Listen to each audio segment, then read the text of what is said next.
Good morning to all. Today's topic is Wood dispatch. आज इस video में हम बात करेंगे वुड के घोषणा पत्र की, जो कि चार्ल्स वुड के द्वारा 1854 में पारित किया गया या लाया गया था। इसमें हम जानेंगे क्या मेन फीचर्स थे वुड डिस्पैच के, क्या रिकमेंडेशंस थे और किन किन एरियाज़ में इन्होंने एजुकेशन इम्प्रूवमेंट की बात की। अब हम बात कर लेते हैं यहाँ पर वुड डिस्पैच की। तो क्या था वुड डिस्पैच, से पहले हम थोड़ी बात करेंगे 1835 में 1835 में विलियम बेंटिक, जो कि यहाँ के गवर्नर जनरल ऑफ इंडिया थे, ने अंग्रेजी के प्रचार प्रसार हेतु कई स्कूल की स्थापना की, कई पब्लिक कॉलेज खोले गए थे। और इसके बाद क्या हुआ था, ब्रिटिश पार्लियामेंट को, ब्रिटिश की संसद को ये महसूस हुआ कि भारतीय शिक्षा नीति में भी कुछ इम्प्रूवमेंट की ज़रूरत है, क्योंकि इससे पहले कोई क्लियर कट पॉलिसी नहीं थी, बस शिक्षा एक ढुलमुल रवैये से चल रही थी। तो ब्रिटिश पार्लियामेंट को महसूस हुआ कि भारतीय एजुकेशन पॉलिसी में भी इम्प्रूवमेंट की ज़रूरत है। इसलिए ब्रिटिश पार्लियामेंट ने एक संसदीय कार्य समिति को गठित किया, जिसके अध्यक्ष, जिसके प्रेसिडेंट थे आपके चार्ल्स वुड। चार्ल्स वुड ने अपना एक डिक्लेरेशन था, जिसको वुड डिस्पैच कहते हैं, 1854 में प्रस्तुत किया, जो कि संचालन समिति के अध्यक्ष चार्ल्स वुड, जिनके नाम पर इसका नाम पड़ा, वुड का घोषणा पत्र, या हम कहते हैं वुड डिस्पैच। तो इन्होंने क्या क्या बात की थी, प्राइमरी स्कूल की, मिडिल स्कूल की और जूनियर हाई स्कूल के बारे में इन्होंने बात की। यहाँ पर इन्होंने जो सामान्य प्रजा है, मास पॉपुलेशन है आपकी, उसके मेंटल डेवलपमेंट की बात की, इंटेलेक्चुअल डेवलपमेंट की बात की, कैरेक्टर डेवलपमेंट की बात इन्होंने यहाँ पर की। तो क्या बताए थे, चार्ल्स वुड की अध्यक्षता में, जो कि president of the board of control, जो कि संसदीय कार्य समिति के अध्यक्ष थे, इन्होंने submitted A report on रिफॉर्मुलेशन of education policy in India in 1854।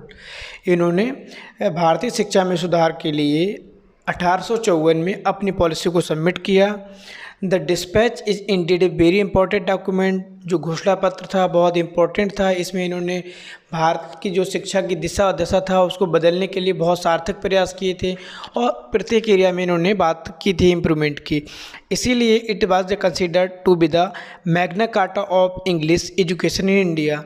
इसलिए भारतीय शिक्षा में इसको महाअधिकार पत्र कहते हैं या मैग्ना कार्टा कहते हैं। मैग्ना कार्टा इसलिए कहते हैं क्योंकि इस पॉलिसी के द्वारा भारत में, इंडिया में एक नए युग की शुरुआत हुई, एक नया एज इस्टेब्लिश हुआ यहाँ पर, और नए नए रिफॉर्म आपको देखने को यहाँ पर मिले।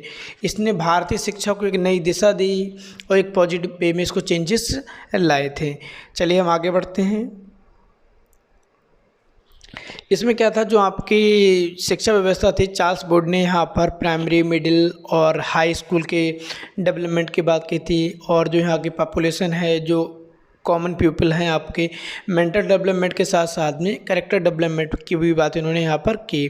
पाश्चात्य ज्ञान या वेस्टर्न नॉलेज या यूरोपियन नॉलेज या यूरोपियन लिटरेचर के माध्यम से पॉपुलेशन को, यहाँ के भारतीयों को सशक्त बनाना, और इन्होंने एक सिस्टम दिया, एक स्ट्रक्चर दिया, क्योंकि इससे पहले क्या था, कोई भी जो शिक्षा प्रणाली थी, कोई सिस्टम नहीं था उस पर। तो इन्होंने क्रमबद्ध शिक्षण संस्थाओं की योजना दी, पहले प्राइमरी, फिर मिडिल, फिर हाई स्कूल, फिर कॉलेज, फिर यूनिवर्सिटी की बात इन्होंने यहाँ पर की। बोर्ड ने कहा था कि भारत में शिक्षा के प्रचार प्रसार कंपनी पर ही है, मतलब इन्होंने रिस्पॉन्सिबिलिटी ली कि जो भारतीयों की शिक्षा व्यवस्था को अगर हम इम्प्रूव करेंगे तो उसकी जो जिम्मेदारी है, रिस्पॉन्सिबिलिटी किसकी है, ब्रिटिश पार्लियामेंट की है या ब्रिटिश कंपनी की है, कि वो भारतीयों की शिक्षा की व्यवस्था को उन्नत बनाएं और इसमें इम्प्रूवमेंट लाए। तो इन्होंने अपने रिकमेंडेशन में क्या था, जो रीजनल लैंग्वेज हैं आपकी, क्षेत्रीय भाषा तथा अंग्रेजी भाषा दोनों के द्वारा प्राथमिक शिक्षा को आगे बढ़ाया जाए, प्राथमिक शिक्षा में देसी भाषा को प्रमोट किया जाए, और जूनियर लेवल पर और कॉलेज लेवल पर इंग्लिश भाषा को प्रमोट किया जाए। ठीक है, इसलिए ब्रिटिश संसद ने एक संसदीय समिति नियुक्त की। इस समिति द्वारा प्रस्तुत कुछ आधारभूत सिद्धांतों के आधार पर 1854 में शिक्षा संबंधी एक घोषणा पत्र प्रस्तुत किया गया, जिसे संचालन समिति के अध्यक्ष चार्ल्स वुड के नाम पर वुड का घोषणा पत्र कहा जाता है। ठीक है, Charles Wood presented a dispatch to the director of the British East India company Charles Wood ने अपना एक घोषणा पत्र सबमिट किया किसको, director British East India company, जो आपकी ब्रिटिश ईस्ट इंडिया कंपनी थी जो भारत में शासन कर रही थी, जो रूलर थी, उसको इन्होंने एक घोषणा पत्र दिया, एक जिसमें रिकमेंडेशंस थी कि किस किस एरिया में इम्प्रूवमेंट करने हैं। The dispatch expressed that education in English as well as Indian local language should be enhanced and encouraged throughout the nation. तो इन्होंने जो अपना डिस्पैच था, जो घोषणा पत्र था, उसमें भारतीय जो भाषाएं हैं, जो क्षेत्रीय भाषाएं हैं, उनके साथ साथ अंग्रेजी को लेकर चलने की बात की थी। ठीक है। एजुकेशन पॉलिसी, शिक्षा नीति में इससे पहले तो कोई क्लियर कट पॉलिसी थी ही नहीं, लेकिन जब बोर्ड डिस्पैच आया तो इन्होंने एक जो एजुकेशन सिस्टम है उसको सिस्टमेटिक वे में आगे बढ़ाने के लिए अपनी बात कही। तो इसमें क्या था, through board dispatch British parliament feel first time and made an attempt for educational policy of education for Indians. तो ब्रिटिश पार्लियामेंट ने महसूस किया कि किस तरह से भारतीयों की शिक्षा व्यवस्था के लिए एक ऐसी पॉलिसी का निर्माण किया जाए जिसके एम्स ऑब्जेक्टिव हो और जो एक सिस्टमेटिक वे में चले। अगला था एजुकेशनल रिस्पॉन्सिबिलिटी या शैक्षिक जिम्मेदारी। इससे पहले कोई रिस्पॉन्सिबिलिटी नहीं थी कि भारतीयों की शिक्षा के बारे में कौन सोचेगा, कौन समझेगा, कौन देखेगा, लेकिन through board dispatch it declare that Indian education was the duty and responsibility of British company या ब्रिटिश रूलर्स और ब्रिटिश पार्लियामेंट। तो यहाँ पर ब्रिटिश पार्लियामेंट को महसूस हुआ कि भारतीयों की शिक्षा व्यवस्था के लिए वो जो जिम्मेदारी है, वो जिम्मेदारी कौन लेगा, ब्रिटिश कंपनी लेगी, ब्रिटिश पार्लियामेंट लेंगी। इसीलिए वो डिस्पैच को आगे लाया गया था। इनको कहा गया था कि एक क्लियर कट पॉलिसी दे जिससे कि इंडियंस को एजुकेशन में प्रमोट किया जाए, उनकी नॉलेज को इन्हांस किया जाए और इनके स्किल को भी डेवलप किया जाए। अगला है आपका importance of Indian literature and culture. भारतीय साहित्य और संस्कृति को बढ़ावा या संस्कृति को महत्व। तो बोर्ड डिस्पैच में इंडियन कल्चर को पूरी प्राथमिकता दी गई है। प्राइमरी लेवल पर बच्चों को हिंदी, संस्कृत, अरेबिक, फारसी की एजुकेशन भी वो गेन कर सकते हैं, रिसीव कर सकते हैं। इसके साथ साथ वो अंग्रेजी को भी पढ़ेंगे। ठीक है। तो यहाँ पर क्या था, इन्होंने भारतीय भाषाओं को, भारतीय साहित्य को महत्व दिया। ठीक है। इम्पोर्टेंस ऑफ इंडियन लिटरेचर और जो हमारा कल्चर है, Indian literature, culture, knowledge include किया था इन्होंने किसको, संस्कृत को, अरेबिक को, पारसी को, विद द वेस्टर्न नॉलेज और जो आपके यूरोपियन नॉलेज है, यूरोपियन लिटरेचर, उसको साथ में इंक्लूड किया था। आगे शिक्षा के माध्यम के रूप में मातृभाषाएं या भारतीय भाषाएं, Indian language as a medium of instruction. अब यहाँ पर जो शिक्षा का माध्यम 1833 से 1853 तक शिक्षा का माध्यम अंग्रेजी भाषा था, इंग्लिश मीडियम था। तो इन्होंने उसको चेंज करके प्राइमरी लेवल में क्या था, मातृभाषा में होगा या क्षेत्रीय भाषा में होगा या रीजनल लैंग्वेज में होगा। लेकिन जब बात कॉलेज लेवल की आएगी, आपका हाई स्कूल की आएगी, तो वहाँ पर जो शिक्षा का माध्यम है वो अंग्रेजी भाषा रहेगा। तो अंग्रेजी को प्रमोट किया था, लेकिन जो प्राइमरी लेवल पर इन्होंने बालक को मातृभाषा में शिक्षा देने की बात कही थी। ठीक है। आगे आपका एडमिनिस्ट्रेटिव सेटअप फॉर एजुकेशन, शिक्षा के लिए प्रशासनिक व्यवस्था की गई थी। शिक्षा के लिए प्रशासनिक व्यवस्था ऐसे की गई थी, डायरेक्टर्स का मतलब एक प्रत्येक प्रांत में एक डायरेक्टर फॉर एजुकेशन रहेंगे, उनकी सहायता के लिए डिप्टी डायरेक्टर रहेंगे और इंस्पेक्टर रहेंगे, जो समय समय पर शिक्षा व्यवस्था का ऑब्जर्वेशन करेंगे और पूरी जो एजुकेशन पॉलिसी है, एजुकेशन सिस्टम है, वो आपके मॉनिटरिंग में रहेगा। उसमें गवर्नमेंट आपको उसको सुपरवाइज करेगी, उसको देखेगी, उसको समझेगी। ठीक। अगला आपका importance of training of teachers, शिक्षक प्रशिक्षण को महत्व। शिक्षा को आगे बढ़ाने के लिए, एजुकेशन सिस्टम को डेवलप करने के लिए इन्होंने टीचर एजुकेशन की भी बात कही थी। टीचर एजुकेशन के लिए प्रत्येक ज़िले में टीचर एजुकेशन के लिए कुछ इंस्टीट्यूशन बनाए जाएं जिनमें टीचर्स को ट्रेनिंग दी जाए, जो कि ट्रेनिंग देने के बाद में उस ट्रेनिंग के माध्यम से जनसामान्य को शिक्षित करें और भारत को शैक्षिक गुणवत्ता को प्रदान कर पाएँ। ठीक है। आगे हम बढ़ते हैं। अब हम बात कर लेते हैं यहाँ पर डिसएडवांटेज की, क्या क्या कमियाँ थी बोर्ड डिस्पैच की, क्यों बोर्ड डिस्पैच में ने कौन कौन से एरियाज़ को छोड़ दिया, कौन कौन से एरिया को कवर नहीं किया इन्होंने। तो इसकी हम बात करते हैं यहाँ पर। The dispatch setup defective system of education remained as a mean for earning livelihood and not a means for obtaining knowledge. जो बुट डिस्पैच की इनकी जो खामियां बताई, जो कमियां बताई थी, एजुकेशन को एक जीविकोपार्जन का जरिया बनाया था जो कि रोज़गार के लिए या नौकरी के लिए ही था। यहाँ पर जो नॉलेज की बात की थी, स्किल की बात की तो वहाँ पर डेवलपमेंट नहीं हो रहा था। और इन्होंने जो शिक्षा का माध्यम तो प्राइमरी में मातृभाषा कर दिया था, लेकिन उसके साथ में एक शर्त जोड़ दी गई थी, अगर कोई अंग्रेजी माध्यम से पढ़ेगा तो उसको नौकरी प्रोवाइड की जाएगी, उसको नौकरी दी जाएगी। और इनका मेन एम भी था to supply the East India Company with the reliable and capable public service या पब्लिक सर्वेंट। तो जो शिक्षक का अंग्रेजी को इंक्लूड किया था, उसका मेन एम यही था to supply the East India Company with the reliable and capable public servant. East India Company को सुचारू रूप से चलाने के लिए, भारत में ब्रिटिश साम्राज्य को मजबूत करने के लिए जो मीडिएटर काम करेंगे, जो उच्च पदों पर जाएंगे, वो अंग्रेजी वाले, अंग्रेजी माध्यम के स्टूडेंट ही जाएंगे। जो अंग्रेजी शिक्षा जिन्होंने ग्रहण की है उनको जाना है वहाँ पर, ठीक है। अगला, the pattern of proposed university was purely foreign. The dispatch took the idea of London university for Indian university.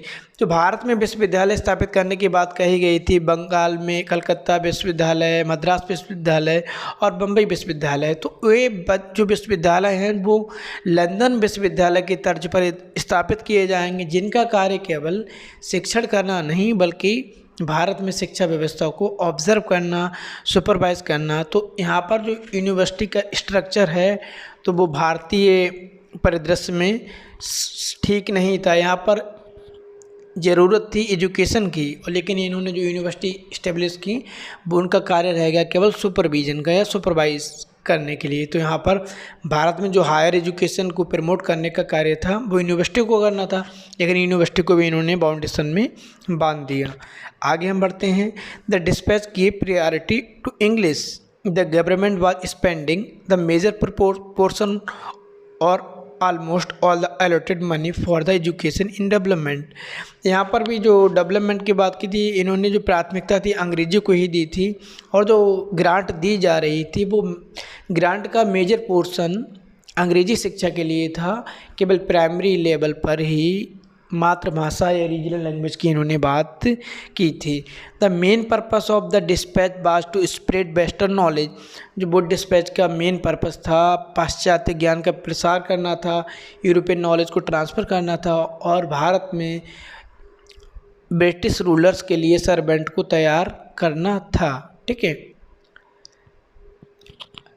English was recommended as a medium of instruction for higher studies and vernacular Indian local language and primary level.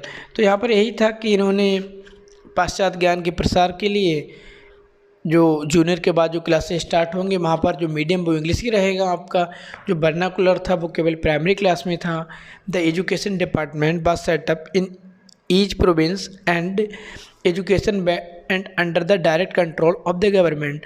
अब इन्होंने प्रत्येक प्रांत में शिक्षा को supervise करने के लिए, शिक्षा को कंट्रोल करने के लिए डायरेक्टर, डिप्टी डायरेक्टर और इंस्पेक्टर की स्थापना को ज्वाइन कराया, नियुक्त कराया, जो कि डायरेक्ट शिक्षा व्यवस्था पर अपनी पहुंच बनाए, पकड़ बनाए, और जो चेंजेस होने हैं, जो कमियां होंगी उनको डायरेक्ट कंट्रोल करेंगे। सीधे सीधे एजुकेशन पॉलिसी, पूरा एजुकेशन सिस्टम इनके कंट्रोल में था, कोई भी कुछ उसमें ज़्यादा चेंजेस नहीं कर सकता था।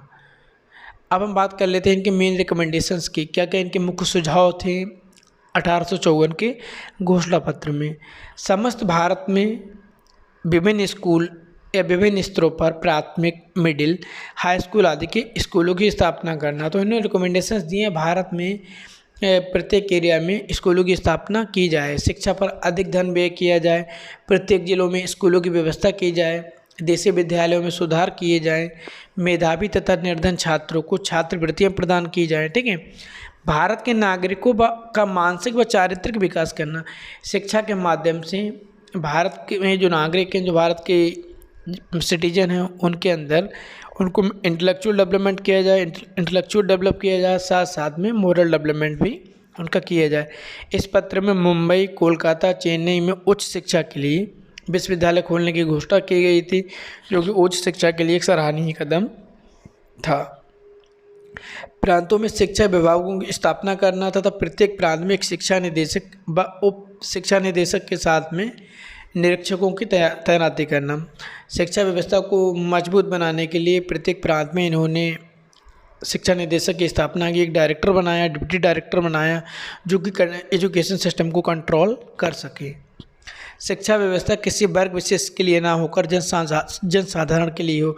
एजुकेशन जो आपकी सेकुलर इन्होंने बात की है, शिक्षा किसी धर्म पर आधारित ना हो, किसी वर्ग विशेष पर आधारित ना हो।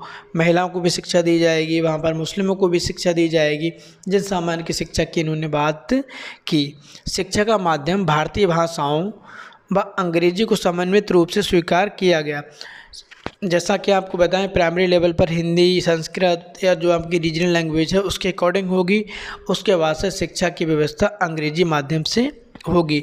English was the recommended as the medium of instruction for higher studies and vernacular और Indian local language at the school level. ठीक है, तो यहाँ पर क्या था, एक्सपेंशन ऑफ मैन या मास एजुकेशन थ्रू वर्नाकुलर। जो शिक्षा का प्रचार प्रसार है जन सामान्य के लिए, प्राइमरी एजुकेशन में सामान्य भाषा से या मातृभाषा से किया जाएगा, बाकी आगे अंग्रेजी में किया जाएगा। नारी शिक्षा के लिए प्रसार के लिए ग्रांट दिया जाएगा, स्त्री को शिक्षा को प्रमोट किया जाएगा। और टीचर ट्रेनिंग कोर्सों के लिए भी क्लासेस स्टार्ट की गई, स्कूल स्टार्ट किए गए। अनुदान के संबंध में ये स्पष्ट किया गया कि प्राइवेट स्कूलों में स्थानीय प्रबंध समिति कार्य करे व फीस लगाए, किंतु इन संस्थाओं का निरीक्षण शिक्षा विभाग के सरकारी अधिकारी करेंगे। अध्यापक के वेतन, पुस्तकालय, भवन निर्माण, छात्रवृत्ति आदि के लिए सरकार अनुदान दे। तो सरकार को भी इन्होंने ग्रांट देने के लिए अपने घोषणा पत्र में कहा था कि किस तरह से आपको ग्रांट देनी है। नहीं, आपने जाना कि बोर्ड डिस्पैच या बोर्ड के घोषणा पत्र को भारतीय शिक्षा का मैग्ना कार्टा कहा जाता है, महा अधिकार पत्र कहा जाता है। क्यों? क्योंकि ये बोर्ड डिस्पैच के बाद इंडिया में जो एजुकेशन पॉलिसी है वो एक डेफिनेट शेप में आई और इन्होंने भारतीयों की शिक्षा के बारे में बहुत गहनता से विचार विमर्श किया था और जो भारतीयों की नीड थी, भारतीयों की शिक्षा की ज़रूरत थी, उसको समझा। तो आज की वीडियो में इतना ही। नेक्स्ट वीडियो में हम किसी और टॉपिक के बारे में बात करेंगे।